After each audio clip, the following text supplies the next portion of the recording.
طولمي التاني أو طولمي فيلادلفس. معنى كلمة فيلادلفس المحب لأخته، وهنعرف في الحلقة دي ليه هياخد اللقب ده.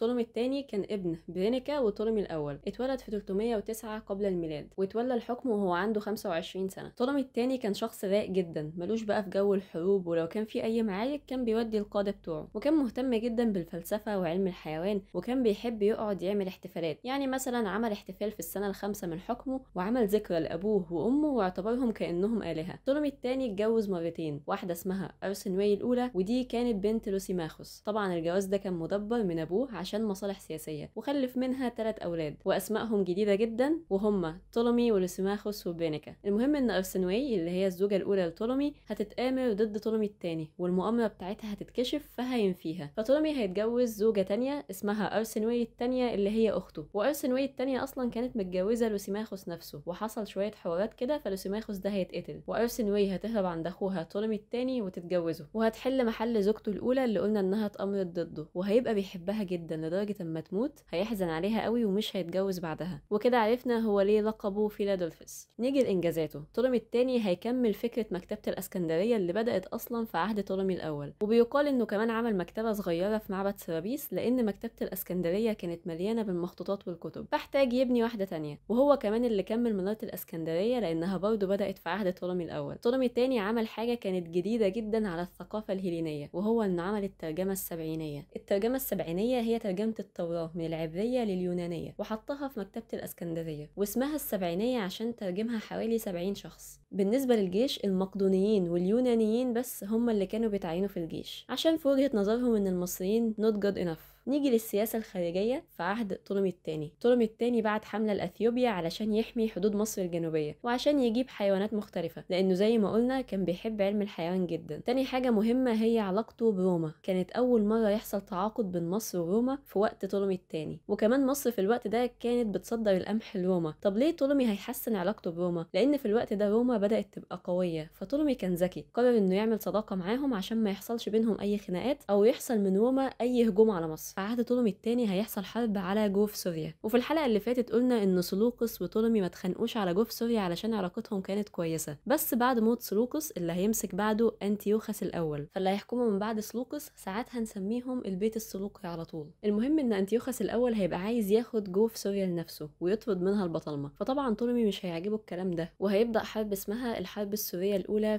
في 276 قبل الميلاد، وهيتجه طولمي لدمشق، بس هيفشل علشان أنتيوخس هيتصدى ليه. في الحلقة اللي فاتت قلنا إن ديمتريوس هياخد مقدونيا بعد ما كاسندر هيموت، بس لوسيماخوس وسلوقس هيطردوه، بس هيسمحوا لابنه أنتيجوناس الثاني إنه يحكم مقدونيا، وبكده أنتيجوناس الثاني هو حفيد أنتيجوناس الأول اللي كان عمال بيرازي طولمي وياخد منه جوف سوريا. وعشان ما يحصلش لخبطة، في البيت السلوقي أنتيوخس، في مقدونيا واليونان أنتيجوناس. نيجي لجزء اليونان. في حاجة هتحصل في مدن اليونان، وهي إن أثينا وسبارتا هيبدأوا يتمردوا ضد أنتيجوناس عشان يخلصوا من حكم أتباع الإسكندر، وهتحصل حرب بين المدن اليونانية وأثينا اسمها حرب خرمونيا، وطبعا طولمي كان بيشجع جدا الحرب دي، وكانوا متوقعين انه هيشارك فيها معاهم ضد أنتيجوناس الثاني، فطولمي هيدعمهم ماديا ومعنويا، اما مش هيشارك معاهم فيها.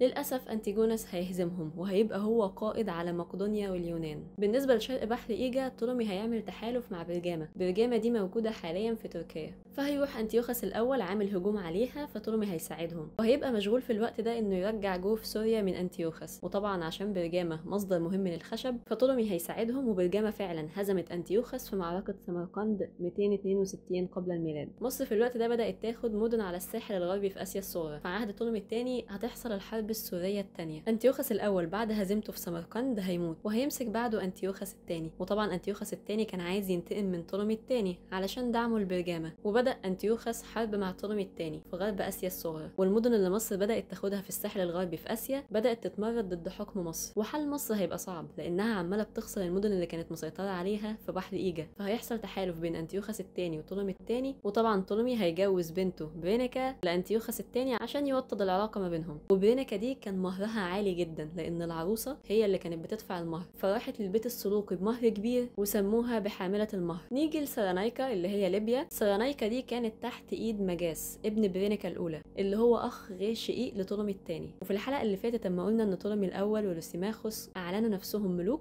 مجاس هو كمان اعلن نفسه ملك لسيرينايكا. ومجاس ده كان بيدعم البيت السلوقي جدا علشان اتجوز واحده منهم اسمها اباما. وبعد فتره مجاس هيحاول يهدد بغزو مصر، ولكن المحاوله دي فشلت ومجاس هيتحالف مع طولمي الثاني، وعشان يوطدوا العلاقه ما بينهم مجاس هيجوز بنته لابن طولمي الثاني اللي هو هيبقى طولمي الثالث. طولمي الثاني هيموت في 246 قبل الميلاد وهو عنده 60 سنه بعد ما حكم مصر لمده 38 سنه.